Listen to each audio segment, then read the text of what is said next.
What up, squad? We're back. We made it. Predator 1987 is what we're talking about today. Is John McTiernan's greatest film Predator? That's the question I'm posing to you guys. Director of Die Hard, Die Hard with a Vengeance, Last Action Hero. So we'll go through his filmography a little, but spoiler alert, to me, it's Predator 1987 is John McTiernan's greatest film. I know the title probably has a question mark, but I'm putting a period at the end of it. Let's go over here to IMDb and check out the teaser trailer that people would have seen back in 1986, 1987 when they were going to the theater seeing a preview. So let's see it.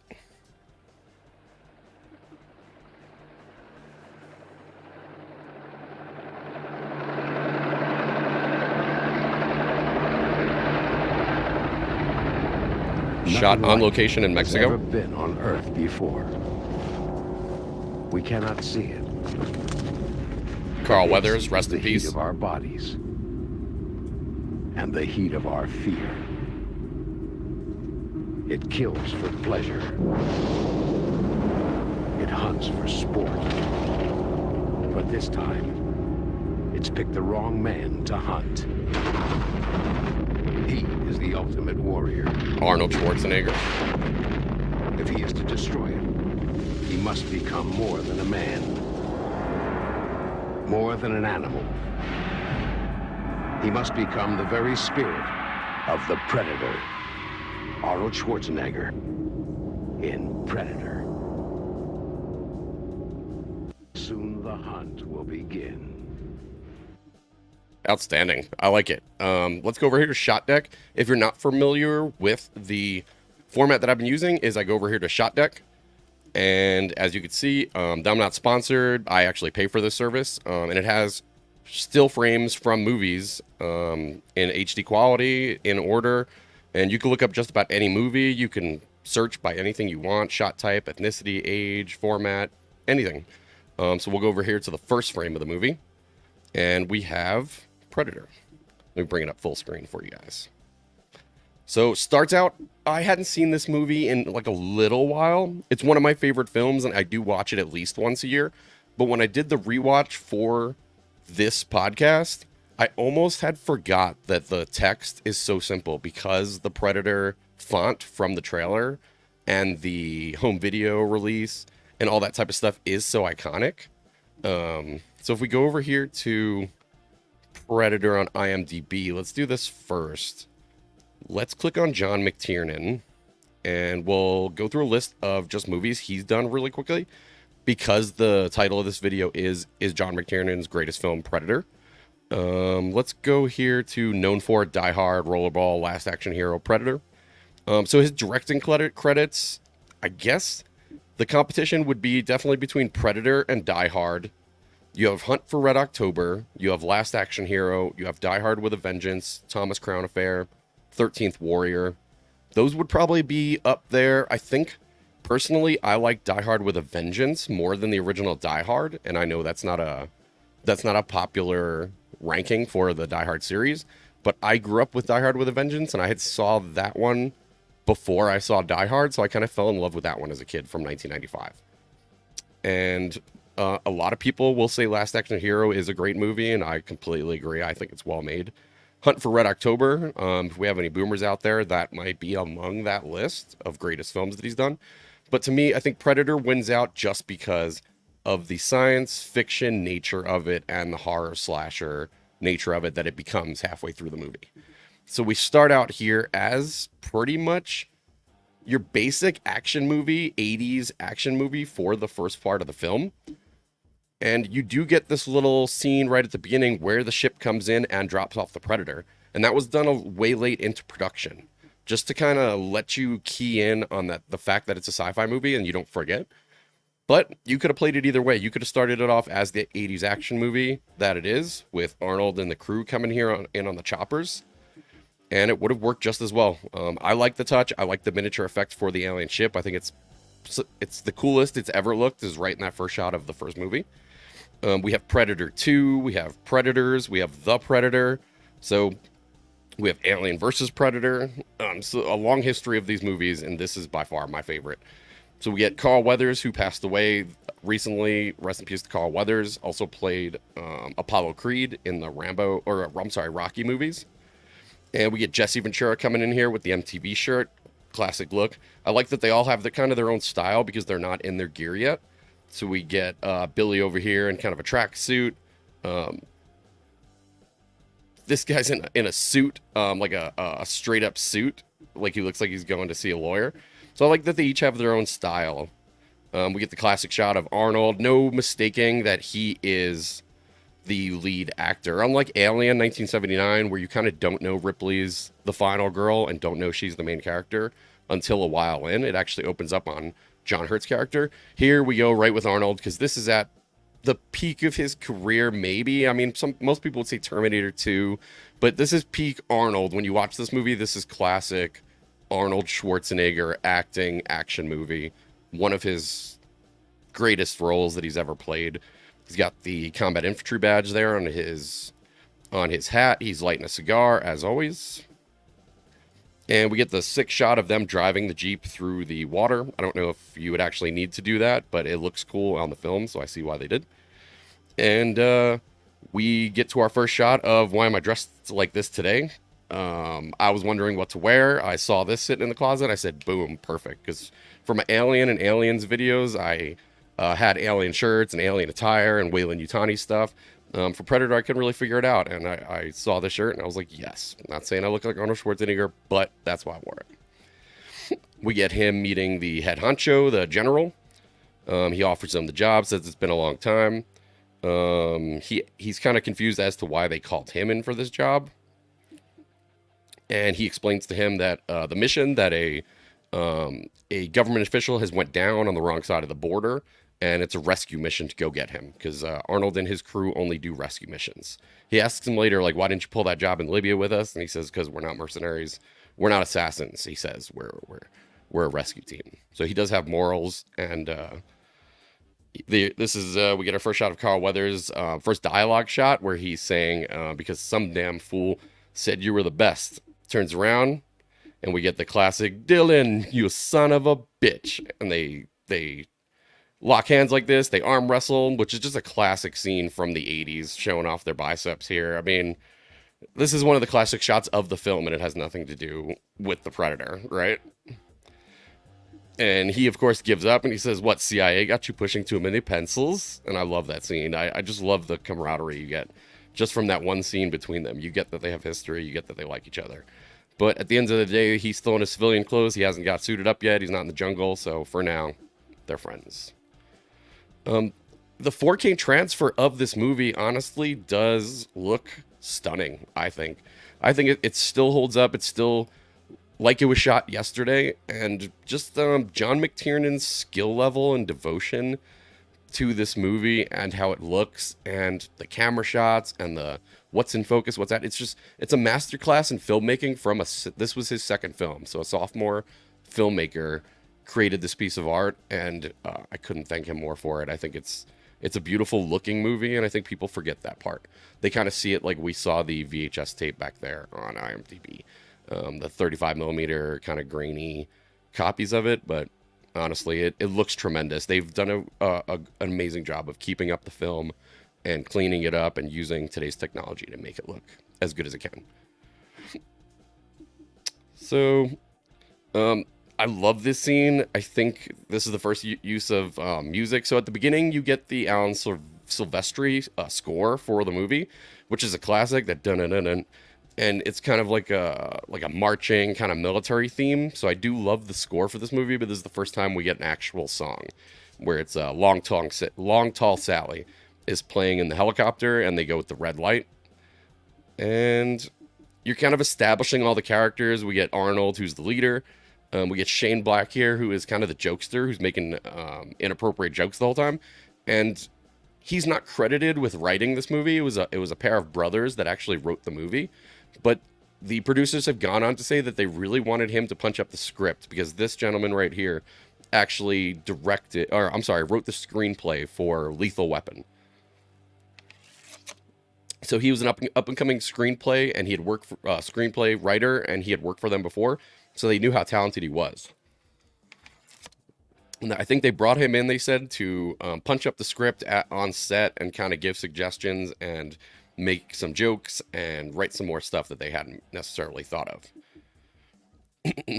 And we get these two actors are probably the ones that look the same out of the crew. He's the radio man, and Shane Black. They're the only dudes on the commando crew that aren't like jacked up to heaven, you know. So we get them driving in, of course, doing research, figuring out where they are. They're not really worried about that. It's mostly Carl Weathers' character who's worried about the actual intelligence behind this because he is a CIA agent. So we get him studying the map.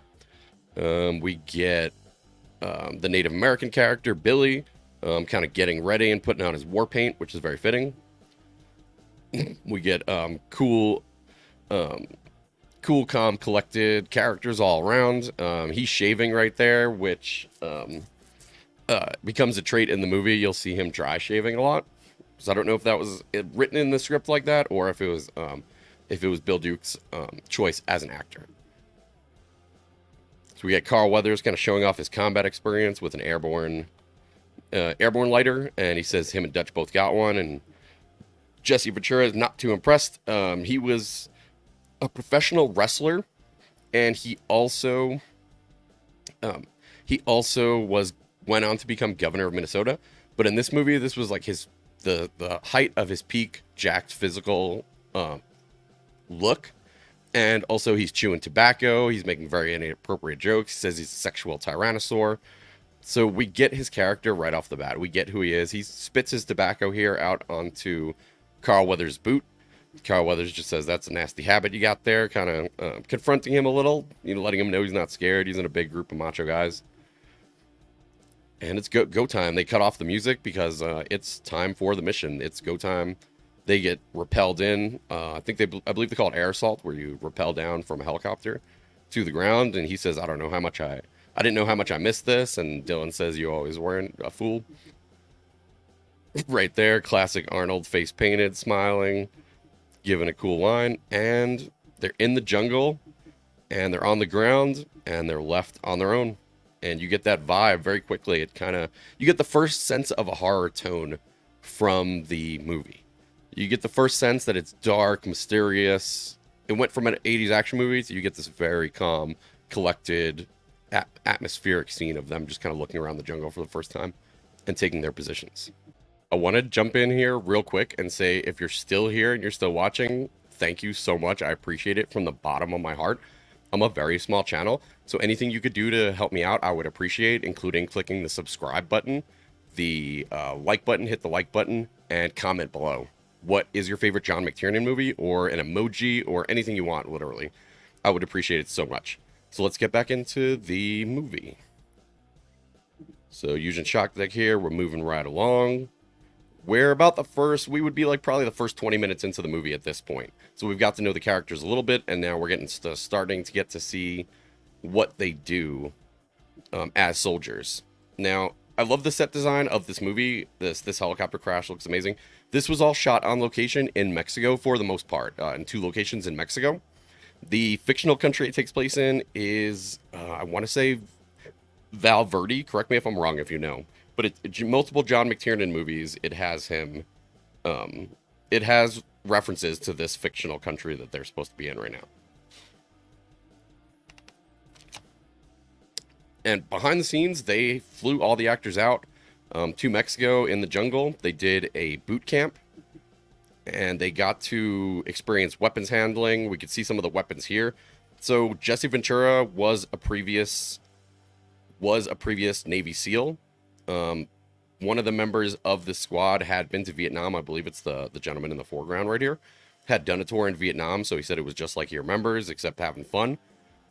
Arnold here has the M16 with the 203 grenade launcher underneath.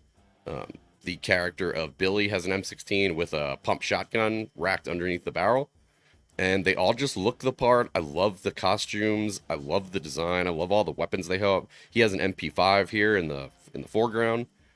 We get an M60 by Bill Duke's character.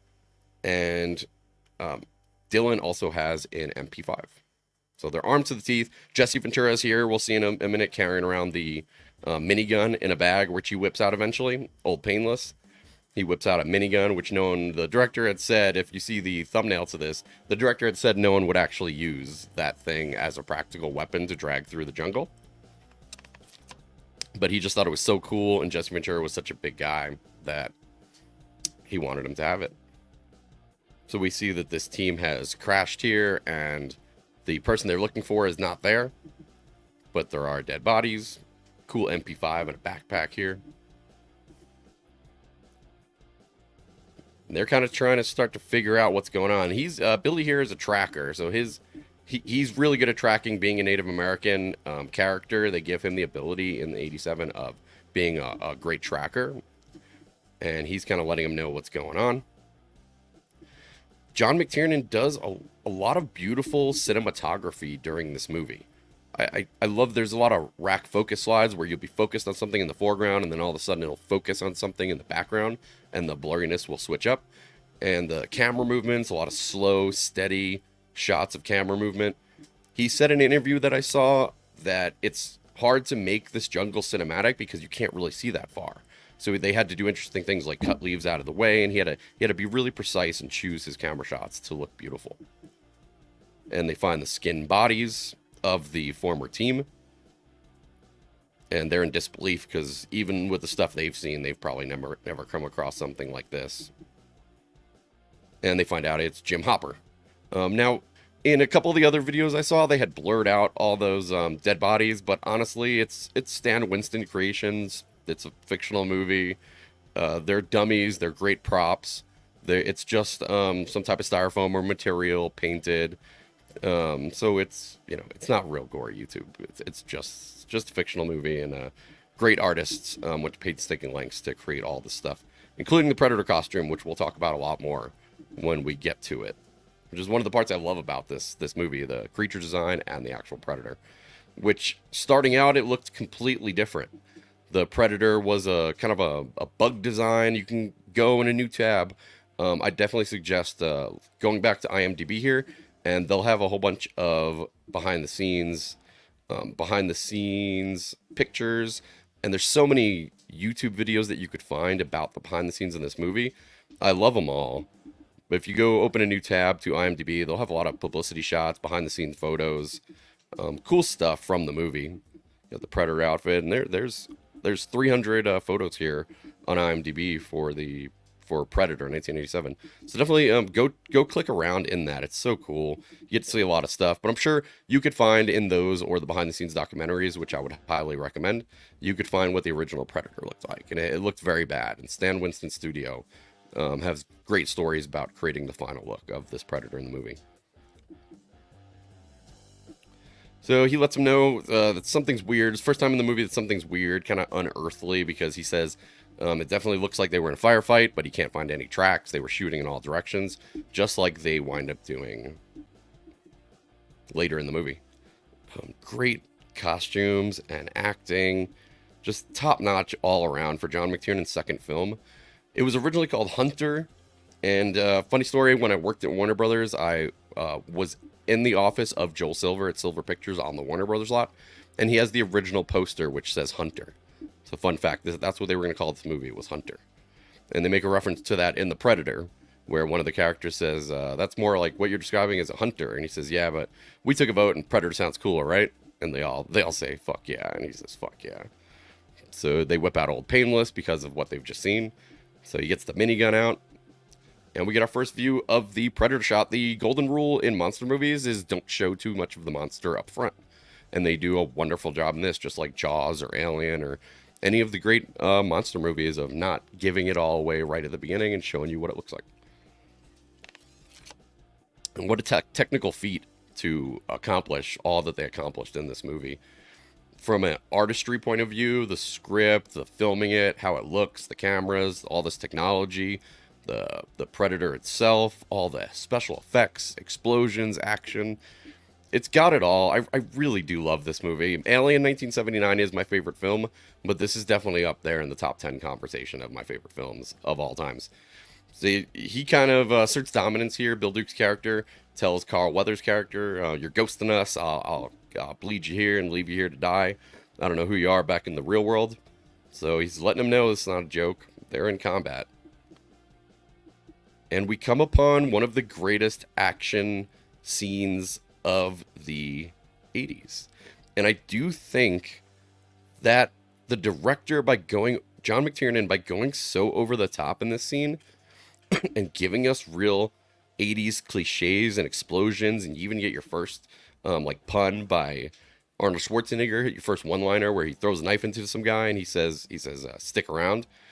I do think it was intentional to let you know that that's where we're at, and now we're going to move past that. So I almost feel like how Scary Movie comments on scary movies of the day, I feel like he was having a little fun and commenting on the state of action cinema by having this scene and doing it how he does and getting it all, a whole movie's worth of explosions and killing done in the matter of 5 minutes, 10 minutes, that he really is, by moving on after that, he is saying something about where they were at the time.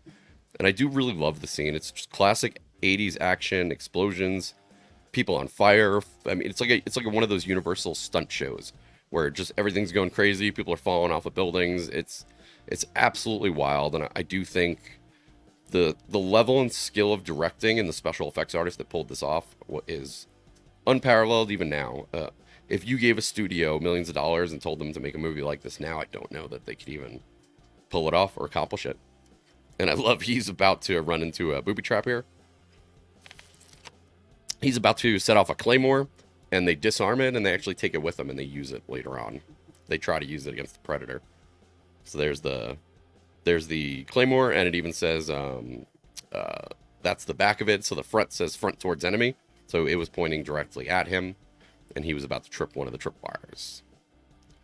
Great looking claymore, great looking uniforms, and the camera quality is crystal clear.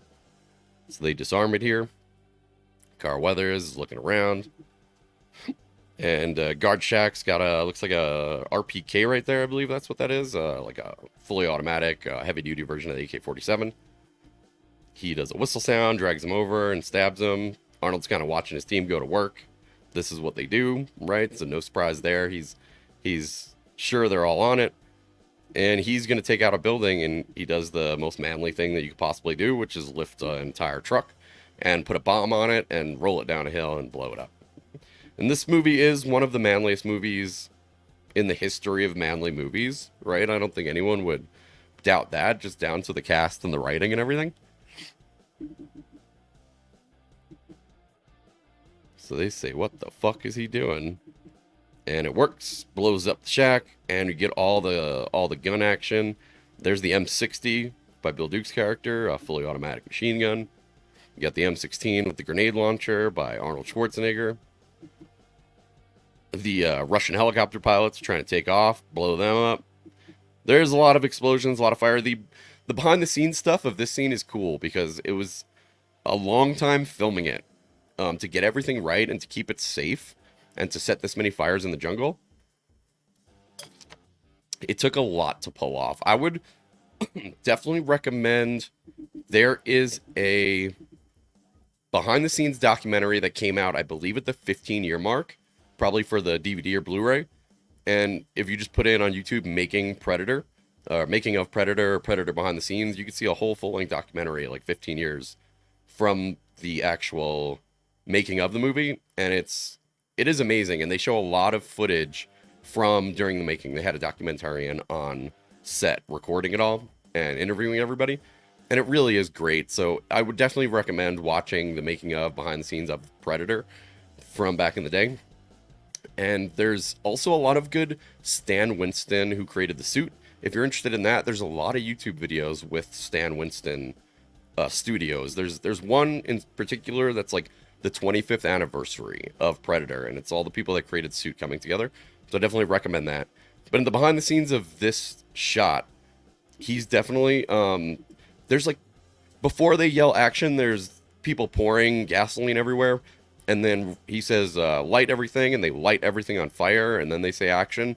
So every little shot of this, every little scene, when it switches cameras, and then there's an explosion, and people on fire, every little scene was conducted so safely and so cinematically. And just for a 2-second shot, you get a whole setup, and you get so much time that went into this. It is a great action scene, one of the greatest action scenes of any movie. Just this attack on the space. And they think it's guerrilla rebels, and they wind up killing a bunch of Russians as well. He knocks out our first female character in the movie, and she's with them till the end. Doesn't have many lines, but she's a great actress. I believe I saw recently that she just turned 60. So there you go. And they're collecting intelligence, kind of figuring out what's going on. And they're getting the point that they were set up, and they just wanted them to go in there and be assassins and mercenaries, just like he said his team doesn't do. So he's getting the point that there really was no hostages. We get the classic scene of Jesse Ventura's character, Blaine, gets shot, and Chavo here tells him, "You're bleeding," and he says, "I ain't got time to bleed." But what makes the scene special, I think, is after that, Chavo's character goes, "Huh," like almost like he knows that's absurd, and he shoots a bunch of grenades, and he says, "You got time to duck." And Jesse Ventura sure does go run into cover, and he's got a smile on his face there as they explode. Cool stuff. If you haven't watched this movie in a while, I mean, what are we doing here? You know, you should probably save this video for later, click the like, and put it on your watch later list and come back. Go watch this movie immediately, especially the 4K copy on a 4K TV or 4K device. This 4K restoration is just amazing looking. So Dylan is explaining to Dutch that they're expendable. He played him. Oh well, they're there. It's done. He's kind of still talking business. They don't really know what they're facing yet with the namesake of the movie. And by this point in the movie, you've long forgot that an alien ship showed up in the first frame and dropped something onto Earth. You're definitely, I don't think you're even thinking about it at this point. I love the sidearm there on Shane Black's side.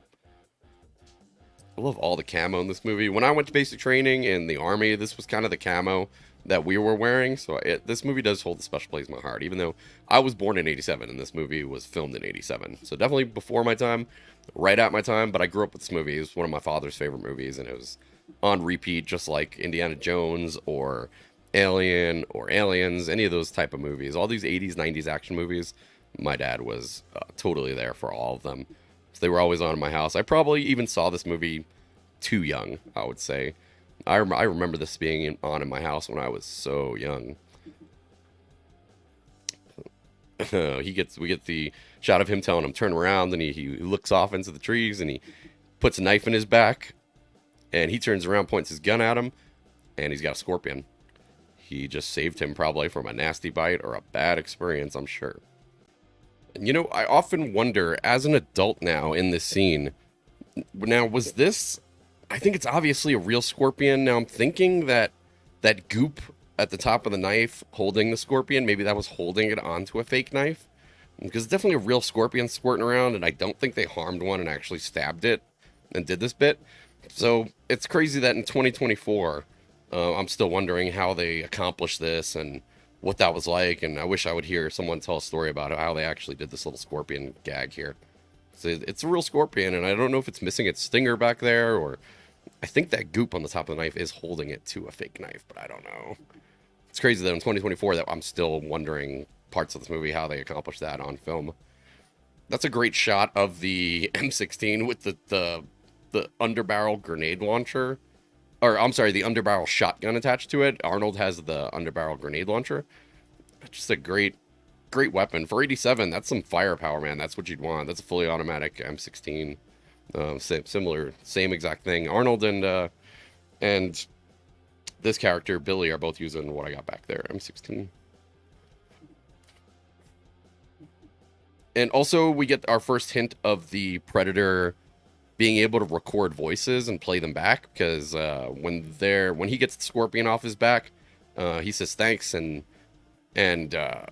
Bill Duke's character says anytime, and the Predator plays that audio back to Dylan's character later, which is cool.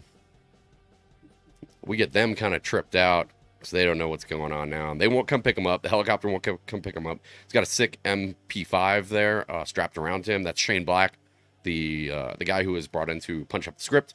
And interesting fact, also, this guy, Shane Black, went on to direct a Predator movie called The Predator from, I believe, I want to say 2015, sometime around there. 2015. It's called The Predator by Shane Black, and he wrote and directed that entire movie. Now it gets picked apart. We might get there eventually to the Predator review, but I do feel like that was studio interference, and I feel like he got bullied around, and I feel like there's a version of that movie that is a lot better than what we got. I think they panicked and changed it, or the studio changed it. Get our first shot of them kind of admitting that this is some thick jungle. He says this makes Cambodia look like Kansas, and he says I've seen some bush before, but nothing like this shit. And you could tell even for these mercenary guys, they're starting to see some stuff that they never saw before. And this bush is they're not used to it. It's just thick jungle, and they're both kind of. He's got his MTV shirt out already, so they are kind of melding back into reality. Where even though they're big badasses, this is kind of the first time in the movie that you start to see them a little vulnerable with each other because they're best friends. Bill Duke's character and Jesse Ventura's character are here. The lady that they've taken hostage is still trying to get away from them and is playing games. She tries to run away from Dylan's character right there. And Chavo here, he's got the MP5, comes in.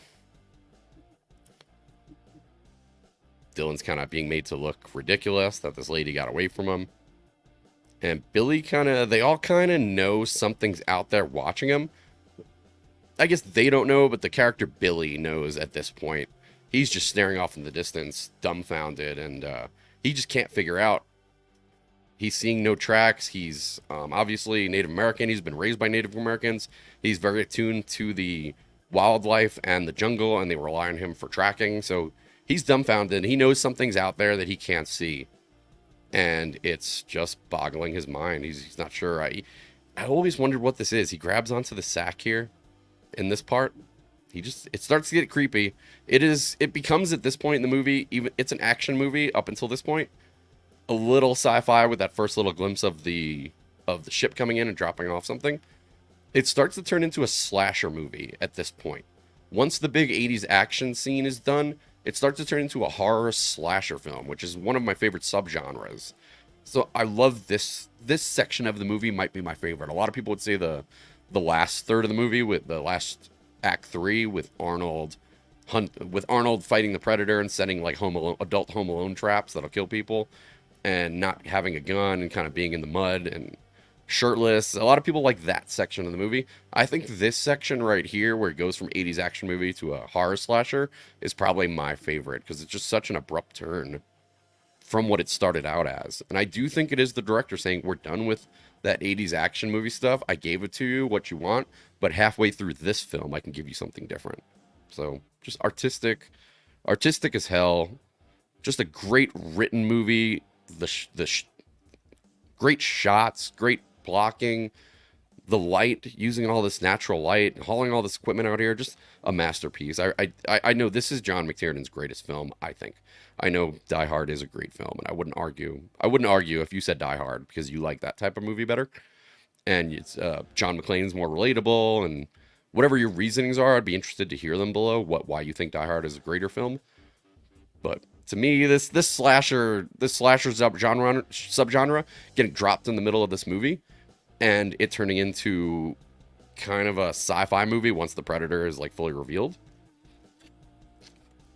It's just unsurpassed. This was 37 years ago, and it looks like it could have been shot yesterday. They'd be lucky. Hollywood would be lucky if they made something this good now. Also, I'd be interested to hear from you guys what you think I should do next. What movies would you like to see done on the podcast? I think for the next one, I kind of want to do Nope. Jordan Peele's Nope from 2022. That's a current movie I've been really liking, and I've been on a kick. Just so you guys know, I did Alien, Aliens, and Alien 3. So I did 3 podcasts back to back. So after doing Predator now, I kind of want to go to something a little different, a little newer, because I've been hanging out in the 80s and 90s. 92 was Alien 3. So I've been hanging out in that area for so long with the podcast that I kind of want to do something new. And I have a real affinity and a real love for Jordan Peele's Nope. I think it's a sleeper classic hit that's going to be here for generations to come. So let me know if you want to see Nope 2022 done in this format. I'm in love with the weaponry in this movie. I mean, same thing I got right there. I love his gun and Billy's gun. M16 is my favorite weapon. And by the way, if you go back in my channel, I did a lot of shooting videos, so go check it out. So at this point, the Predator's got its first kill. It runs up on the dude that's catching her, and you just see like a flash of blood splatter everywhere, drag him off. They find remains that they're not sure if it's even him, which tells them, I mean, something crazy happened, and what animal is out there in the jungle like that could do that so quick? Nothing really. I mean, here in North America, maybe bear, but you'd see, you would know if a bear ran into the middle of your guys' camp. So they are dumbfounded because they just lost one of their friends, and no one has any idea what happened. They're not really blaming her because he's a big, heavy guy. He's got a gun. It's kind of impossible that she was able to do that so quick and drag everything off, and she didn't escape, and all his weapons are there. It's just great movie making. I love that shot. This is something I noticed on this rewatch of this movie, even though I watch it like every year. For some reason, once you've seen the movie so much, you start to notice, like, you start to zone in on little things. And I love the handle there on the minigun for some reason. Just that handle below it is so cool. I've never really seen anything like it. And it just looks cool. It looks like some military stuff, like how a handle would get designed for a gun like that. We get a lot more of this in the movie Prey.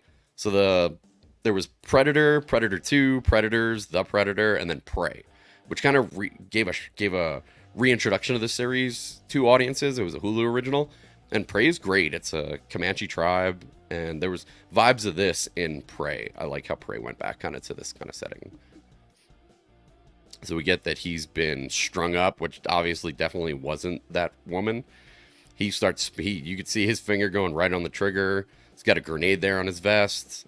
These boys are packing, and they showed what they could do in that scene, the 80s action scene. They showed what they were capable of. And this is kind of them getting their back put against the wall. I believe I was noticing in the behind the scenes footage that's a snake skin around his hat. And that was one of the, in researching this video and watching all the behind the scenes with him, I think that's just something I'd never noticed before, that he's got a snake skin wrapped around his hat. And I love how there's just one flap up. I don't know if that was his decision or former Navy SEAL, though, Jesse Ventura. Got the MTV shirt. And he just gets wasted from out of nowhere. No gunshot either. So no one actually hears a gunshot. He just kind of sees it happen, Bill Duke's character. And that's his best friend, and then he sees this. So we're starting to get a little bit of the Predator, which I love that at this point in the movie, we're getting a little bit of the Predator. That's the first shot you get. And that optical effect was done through taking a plate of whatever they wanted to shoot, and then they would have a red Predator suit, which stands out against the jungle, and it's the opposite colors of the jungle, and the blue sky was a red suit. So they'd have a red suit move through the scene and film it the same way, and they optically went through in 1987 without computers and did all these cloaking effects, which look great. They still hold up. This whole movie just still holds up. It's kind of amazing. And we get another little shot of it. So I guess this director, John McTiernan, for his second film, he loves staying with these close shots and locked off shots and not moving very much. He punctuates the actions with some edits and cuts to different camera views and like a handheld camera.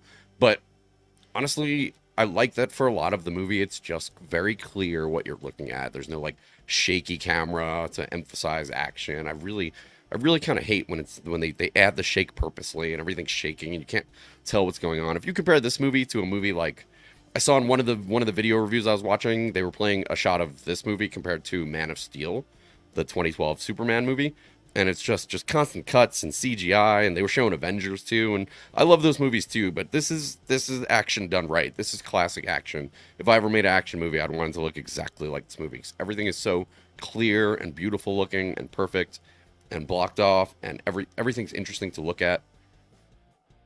Just a master class in filmmaking right here. I think Billy kind of gets an eye on it too, and they just start emptying into the woods, and this is, I guess, one of the most famous scenes in the movie, I guess, right? The Predator, something with the Predator, maybe an Arnold Schwarzenegger fighting. The Dylan, you son of a bitch, and them shaking hands would definitely be up there. But this is one of the great shots of the movie, I think, when they're all just emptying into the forest with everything they have, and then like halfway through the scene you kind of think it's going to die down for a second, and they all reload. It shows every one of them reloading again and emptying off. So I guess this is, if you showed someone this part of the movie, they would know exactly what movie it is, I think, without even seeing the Predator, you know, because it's got the whole crew just throwing everything they got at this fucking thing. He's shooting the grenade launcher off. Oh, it all looks so great. None of them are even aiming down the sights. They're throwing so many rounds downrange. They're all just aiming from the hip. He keeps shooting even after it's out of ammo. The barrel keeps spinning around. And I love that the end of that scene is punctuated by that, just the sound of it rotating. And he's distraught, obviously, for like a soldier of fortune. Bill Duke from this point on is kind of distraught and I guess like immediate PTSD almost from what he just saw. And they go out to track whatever they hit, and he comes back and says, "We hit nothing." And there is some Predator blood. They did hit it with the first shot. I think the first shot he took initially hit the Predator, but that was it. It probably went right up into the trees, and they were all shooting in the wrong place, and it's just so quick and agile. So they get freaked out that he says right here, "We hit nothing. We didn't get anything. There's no tracks, no blood, no carcass, nothing, no people." Arnold Schwarzenegger's eyes open up wide. He is a great actor, man. He is one of the great American actors, even though he's not native-born American. He's one of the greatest. He's like a symbol of America, and he wasn't even born here, right? But just, you could watch this movie without language. If you didn't know the English language and you watched this movie, I think you would know exactly what was going on. Down to a T, pretty much, story-wise. You might not get a lot of the little beats between the characters and some cool, funny moments, but you could speak Japanese and watch this movie in English and just kind of know exactly what's going on, and that's my favorite type of filmmaking. And we're so lucky that John McTiernan gave us this movie, because it is really something special, and he's checking on Bill Duke's character there, and he's kind of concerned about him, but honestly, they've been through a lot of stuff. So I think he thinks at this point they still have it under control and they could still pull it together. And he's seen them. It almost seems like he's seen them distraught like this before, and it's nothing new. Because he's not freaking out completely. He has a moment here with his best friend. And it is sad. That's his best friend that just got murdered in front of him, and he doesn't even know what killed him. And he puts this flask on him, and she kind of knows. She discovers that the Predator did leave blood, and she just hasn't told them yet. And we get our first little reveal of the Predator, where I love this scene where it's just doing some, because it got hit and you just saw the blood there, you know they hit it. It does some medical work to itself, and it screams, and they hear it off in the jungle screaming, and they obviously know animal sounds, and they know they've never heard that type of animal sound before. But you do get a little look of the Predator's medical gear and kind of its skin and a couple pieces of armor, what it's looking like a little, and it looks so great. You haven't seen any of it at this point. If you were in the audience back in '87, you'd be very attentive. You'd be like, "Oh man," because never saw anything like this in your life, pretty much. We get that real quick shot of it that in the movie you could barely see. It does that, and it screams, and it cuts away. So what a beautiful looking shot. I mean, that looks like a shot from a 2024 Predator movie. They'd be lucky if they got anything as beautiful as this shot. It's crazy. I do love that scene. That's a great scene of it healing itself, and they hear it yelling off in the woods. Choppers still won't come in and get them, of course. They're kind of expendable assets. He tells them that right here. Of course they're not coming to get him. We're expendable. We're mercenaries. No one cares. It's just such a manly movie too, and they got this chick with him now, and she starts to open up that because she's scared too. She kind of knows what it is. I think she says later that some of her relatives told her about this monster, and she didn't know it was real, but they would tell stories about it. And they set up for the other movies that it hunts during the hottest times, in the hottest years, and the hottest places. So great shot of the moon there. He's kind of not losing it, but he's out here talking to himself. He's talking to his buddy that just died. And he says he's going to carve his name into whatever did that. And I think he still, I think he still talks about it like it's a human, like whoever did that. I don't think he knows it's a beast yet, but he might. He got that good look at its eyes, so it was a humanoid form. So who knows what you would be thinking personally if you had been in this situation for real? Who knows what you'd actually be thinking? So we get Arnold like not messing around anymore. He actually wants to know what's out there, and he kind of shakes it out of her. And that's a great shot of Arnold. I love the lighting and the background and the smoke. Just so cool looking. And this is where he says the famous line. She says, "You guys heard it. It bled. I found its blood on the trees." And he says, "If it bleeds, we can kill it," which is one of the greatest action movie lines, sci-fi lines in history, as far as I'm concerned. And we are 45 minutes in, so if you guys are still here, thank you so much. You're a crazy person. I appreciate it more than you could possibly imagine. I love doing this. I love talking about film. And they've come out rather long, my last episodes. One was like an hour and 37 minutes, hour and 30 minutes, hour and... I think I got it down to like hour and 4 minutes, I think, for Alien 3, but I'm trying to kind of rush through it. So I'm going to be trying different formats. This is only episode 4. They say the hardest part is pressing record, right? So this is the 4th time I press record with my face and my voice and something to say. So I appreciate you guys being here from the bottom of my heart. We'll continue on now with the movie. We're getting to almost Act 3. We're getting to where they start dropping like flies. The slasher horror is in full effect. They build some traps. We get a sick montage of them building traps and all their muscles. They think they can outwit it, but they're forgetting in the beginning they found a whole special forces team exactly like they are now. Cut to pieces, skinned up, fired in all directions. You know, they're walking into the same trap. I've always wondered, you could see it real good here. There are unnatural holes in all the barrels, and I'm assuming that was some type of flash device or something to protect bullets from actually coming out of the barrel to make them safe. But in all the footage, I'm such a gun nut that I do notice there's like an unnatural hole in all the barrels. So let me know if you guys know what that is, or if it causes the muzzle flash, or if they're blanks that they're firing and it stops bullets from actually coming out should there be an accident, something. So Bill Duke's character, he improvised the shaving stuff for his character. And in the scene, he started doing it in the scene, and for the second take, they added some blood on. They said, "Oh, it'd be cool if you did it so hard, you break it." It's just a classic little scene. He's watching these guys kind of come undone, and he doesn't believe in any of this sci-fi fantasy nonsense yet. He thinks it's still a bunch of dudes out there. So he's kind of trying to figure out why they're so distressed. You can see that hole in the barrel again right there. That's not supposed to be there. The inner hole within the outer hole of the barrel. So interesting what it actually was. I'm sure it was a safety device. So they know it's too smart. They think whoever it is too smart to come in and walk through the trap. So he goes out to look for it, and it winds up behind him. Which, again, until I rewatched it for this research, I always knew this scene existed and I always watched it, but I never kind of realized that he comes forward to look for it and it actually winds up behind him in the trap. So it circled all the way around and got behind him in front of them, and no one even noticed, which is crazy. They're starting to kind of lose articles of clothing. You can notice halfway through, they all start kind of losing their hats and their shirt and kind of getting lightweight and down to bare bones until the third act, which he's completely just covered in mud, shirtless, with barely anything on. Right? So it's an interesting characteristic that the director started making them lose layers of clothing as stuff got more serious and more serious. Get a cool look at the Predator there. It uncloaks for a second, so it goes from cloaked to uncloaked. And you get your first kind of good look at it, at the mask. And it pops up in the trap behind them.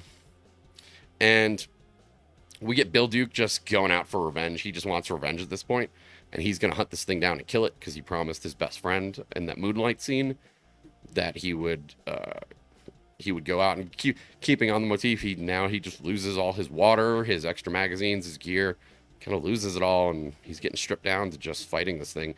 And he throws Dylan a second MP5, and he goes after him, and this is kind of redeeming him as a character.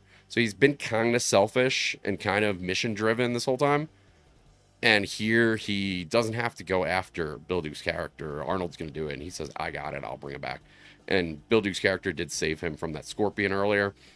So you get this great scene of, and then I love that in 1987, you get this great scene with two strong African American leads, and it's both of them going to work and having a great scene together, and I love this scene.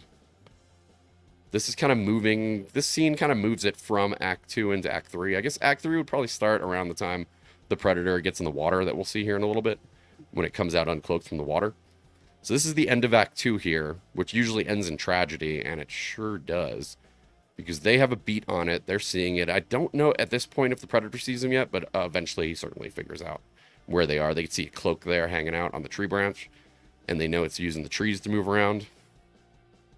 And as he's crawling around, you can see the famous 3 dots of the Predator appear on his arm, and it goes right up to his head, and his head, it seeps up right to his head right now, and he gets his head blown off hardcore, and Dylan hears it, and he knows something's wrong.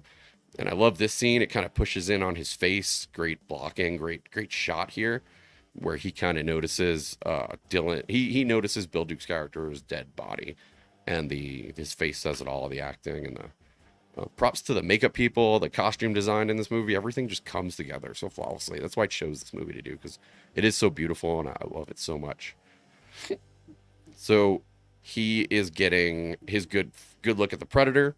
He starts firing down on it with his MP5, and the Predator blows his arm off, right? And it continues to fire. His finger is still pulling the trigger, even though his arm's been severed. And they hear that, and they hear Dylan scream, like a guttural instinct, kind of pain, death scream, and they know it's over.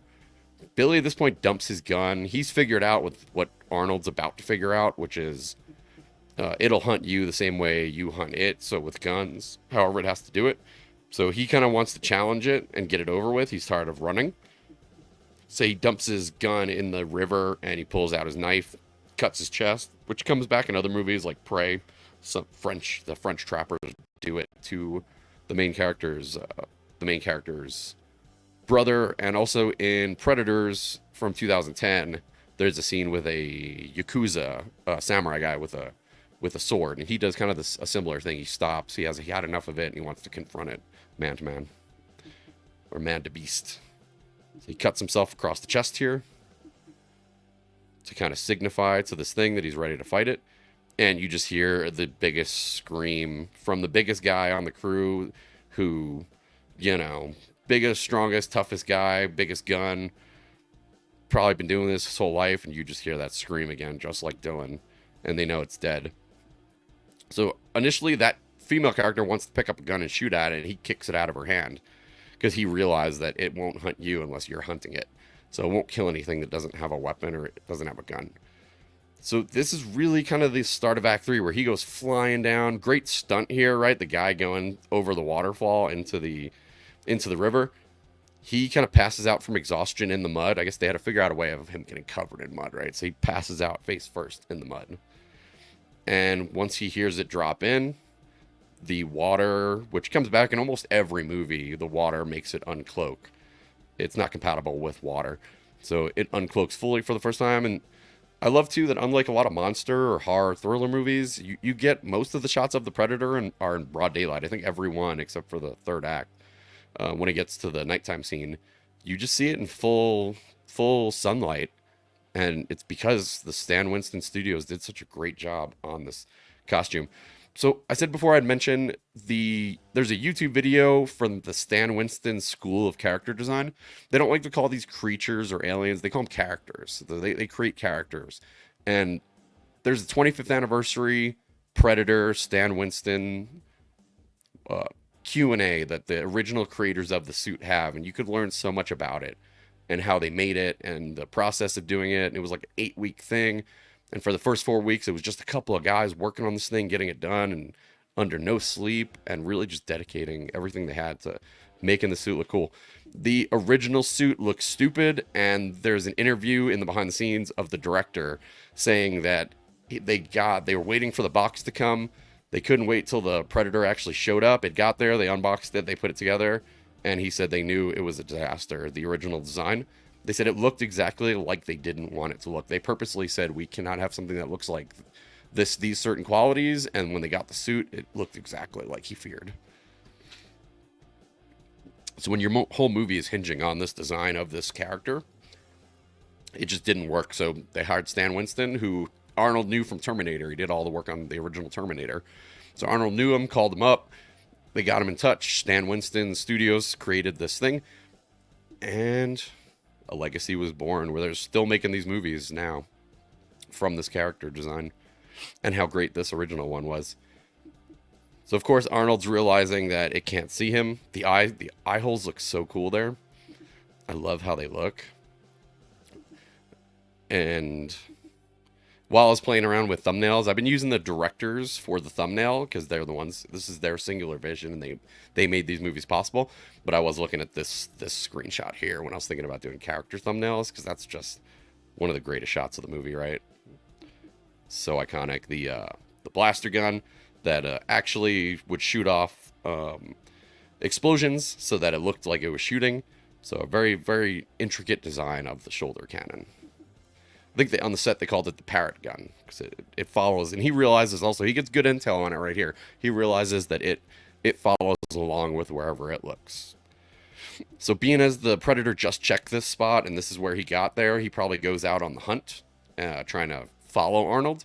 So he has some time, and he comes up with just going back to the basics. His gun's gone, everything's gone from him, and he goes back to basics and builds like death traps. It's almost like Home Alone for adults at this point. He's building like these type of traps that'll kill anything, and he's got it all figured out. He once he implements the plan, you start to see everything that he was working on, and it all kind of just comes together.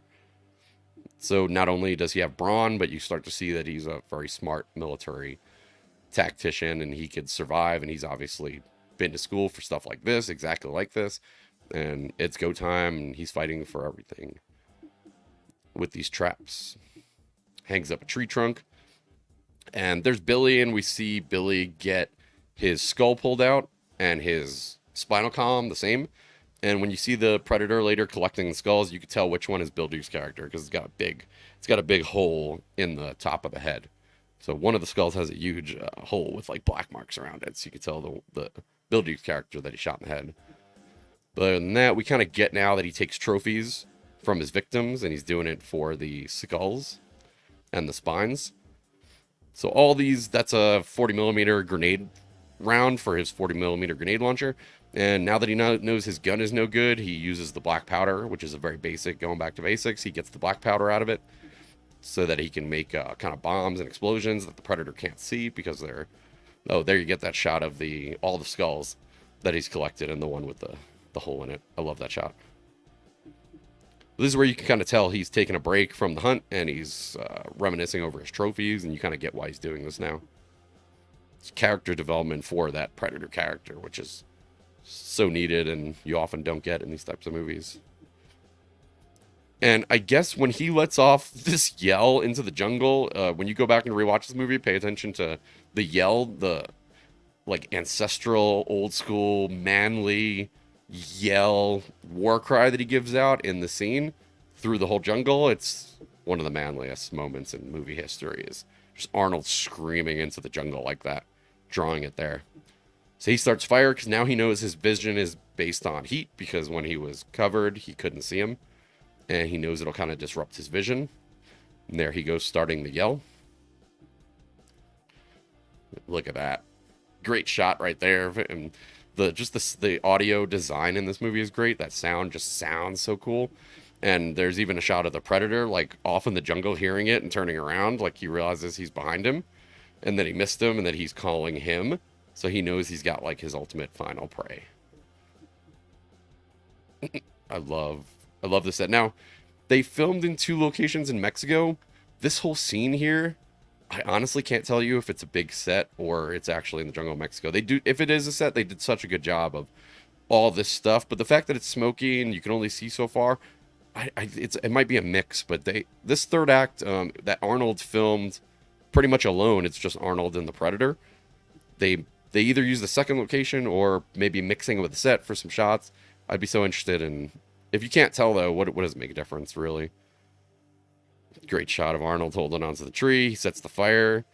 And as soon as the Predator goes to investigate the fire, he launches an arrow round with that gunpowder and that strapped to the front. And the gunpowder goes into the fire. And just like it would, causes a big explosion.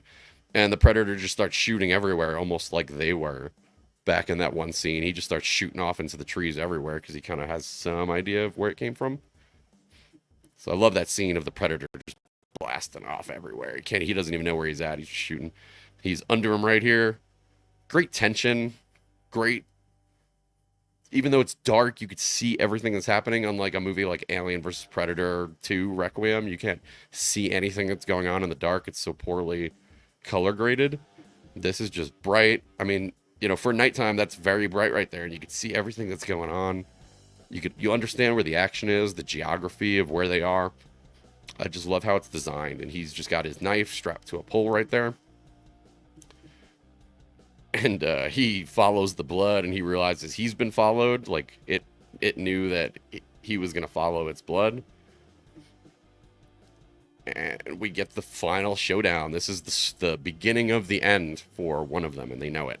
So when you're watching the movie, I guess if you were watching this movie in 1987, you'd probably think Arnold's going to win at the end, but you definitely surrender the possibility that he gets killed in some cool way or sacrifices himself to kill it or something. I mean, you wouldn't be too sure when it's got him by the neck. And Arnold Schwarzenegger's huge, and the Predator here looks ginormous. It lifts him up off the ground. And the actor that played the Predator, Kevin Hall, he wound up dying of famously a blood transfusion in the early 90s that contained HIV. So he wound up dying of HIV at age 36, the actor that played the Predator. And he brings so much to this role. Just he worked with the team and the suit and the acting and all his mannerisms and movement. He's just the perfect actor to pull this off. Also, the original Predator suit I was talking about, in the suit was Jean-Claude Van Damme. And he was wearing the red version of the suit to go through the jungle and get all those cloak scenes because it stands out for special effects that they could paint it in. And he was horrified by it. Jean-Claude Van Damme lasted like a couple days and they fired him. He kept passing out in the suit and he thought it looked stupid. And I don't think he understood what he was getting into. But this actor and this suit by Stan Winston just completely sells the movie and made it indelible, right? 37 years later, we're still talking about this movie. I think a lot of it is because of number one, Arnold as the main character, and number two, this design and how cool the Predator looks. So it kind of agrees that Arnold's got all this way. He kind of has this code of honor where he takes off the mask and he shows Arnold that he's ready to fight one-on-one in a fight to the death. And I love that part of it. That he's not an animal. He's not driven off of instinct. He's not eating him. He's there for honor and to defeat him and to get the kill in an honorable way. So I love that he takes the mask off and you get the reveal of his face, which is the first time you see the face. And you kind of get to see how much work went into this. The eyes are immaculate. The little servo motors that they put in like the eyebrows and the mandibles, not only do they come apart, but they come out too. It's so much work goes into it. And that video I mentioned earlier about Stan Winston's School of Character Arts, they really go in depth of how they made this mask and the servos that were in it, where they hid stuff. So interesting. But it was a fast project for them and they pulled it off. The mandibles, supposedly Stan Winston, who knows if it's legend, but he says in interviews that he was on a plane with James Cameron, director of like Terminator 2, stuff like that. And he was designing this monster in the first stages of designing it and drawing it out on a long flight, I think to Australia. So it was a very long flight. And he said, James Cameron said, "Oh, what are you doing there?" And he looked and he said, "I've always wanted to see a creature with mandibles, like with those things on its mouth." And he was like, "Huh." And he drew it in, and that's what wound up being in the movie. So he credits James Cameron with that idea. And we get the scene of when it takes off the mask. He says, "You're one ugly motherfucker." And that is one of the classic lines of this movie, or any movie, period. Definitely 80s action movies. Because he says, "What are you?" And he takes the mask off. He says, "You're one ugly motherfucker." And great shot of the Predator there. It looks so cool. When you go watch this movie, pay special attention to every time it cuts to like Predator like this, especially at the end without his mask, just how good it looks and the texture. the skin, the paint job. In one of the interviews, the designer, the guy who was doing the body sculpt, he was like stressing because he didn't have enough time, and he said Stan Winston had to sit him down and tell him it's all about the paint job. I know you're gonna put a badass paint job on it, and whatever you missed or whatever you didn't get to, it'll all be taken care of with the paint job. That's what'll make this look cool, and it sure does. All this little detail. I mean, that looks so great. That's a classic shot. That's one of the best shots of the movie right there. And while he's following Arnold Schwarzenegger, he discovers the pointy traps and he knows exactly what's going on. And you get Arnold at his most Arnold impression. Like this movie is where people get their Arnold Schwarzenegger impression from. We didn't even go over get to the chopper, get to the chopper. He says that earlier in the movie. You one ugly motherfucker, Dylan, you son of a bitch. And then in this part, he's yelling, what are you waiting for? Do it, kill me, come on, I'm here. He's just yelling in his most Arnold. And I should have let off with that. Hit the like button, do it. What are you waiting for? Do it now. And I love this scene. And then he realizes that the predator went around the trap, but he had considered this because he gets a real smug look on his face, like the predator he's kind of nervous at first when it's not going under and getting caught in that one trap, and then he just gets this smug look on his face, and you only get a second to process it before before you see the log up there above him, and Arnold smiles, and he kicks out the trap here, and the log falls straight on the predator and just crushes him. And then he's going to finish it off here, but when he gets up to it, I guess he just realizes it's a defenseless animal at that point. It's got the log on it, it's coughing up blood, it's not looking good, and he just throws down the rock. And I think he says, "What are you? What the hell are you?" That's what he says. And it plays back the voice recording of one of the laughs from before that when he was watching, he plays back the evil laugh, and he just plays it on repeat. And I love you get the classic that comes back in every movie, but you get the classic wrist gauntlet where he has a computer. And what great design there too, right? To first think of that he's got a wrist computer and how he presses everything in with his nails and the little language that pops up on it, this countdown. That, like I said, if you didn't speak English, you'd understand exactly what's going on. It's almost like this, where we don't speak Predator, but you get exactly by these numbers and the audio design that it's a countdown. And he runs, and I do think, in my opinion, after so many years of rewatching this movie, I do think the Predator gave him I don't think he was trying to kill him with this explosion. I think he gave him a head start. He played the laugh that it was funny to him. He holds it so he could see the countdown, and Arnold gets a good head start. Even though it destroys a lot of the jungle, he gets out of there. So I do think the Predator gave him a nice head start. And that is the actor that played the Predator in the suit. The director, John McTiernan, said he did such a great job that he had to have his face in the movie somewhere if he could, and he gave him the part of the pilot, the chopper pilot. So that is the actor that played the Predator, Kevin Hall. And you get the general on board, and they've got the female with them, the female prisoner. Chopper lands. You get when the general, who had been through at this point probably like Vietnam, maybe even Korea, when you get him looking like this, so concerned, you know something's going on. And she has a single tear come down her cheek. She's happy to see him. And you kind of get the opposite of what you got at the beginning of him smoking the cigar and being cocky and clean and coming in smiles. He's the opposite. And this was kind of, like I said, this was the beginning of going from 80s action movies into movies like Die Hard, where it's more of an everyman and a guy that goes through a lot and kind of comes out looking like this. So at the end, he has him just kind of zoning out and contemplating. And I like that you could put your own thoughts into whatever he's thinking right here. They never actually say it. He doesn't say anything. He's just sitting there staring off into the distance, almost like, combat soldiers do when they got out of combat. He's just seen some rough stuff. And you get the helicopter flying off into the sunset. And that's it, guys. We made it. We are at 1 hour and 9 minutes. So with that, I really appreciate you guys being here. Again, I use Shot Deck for all these stills.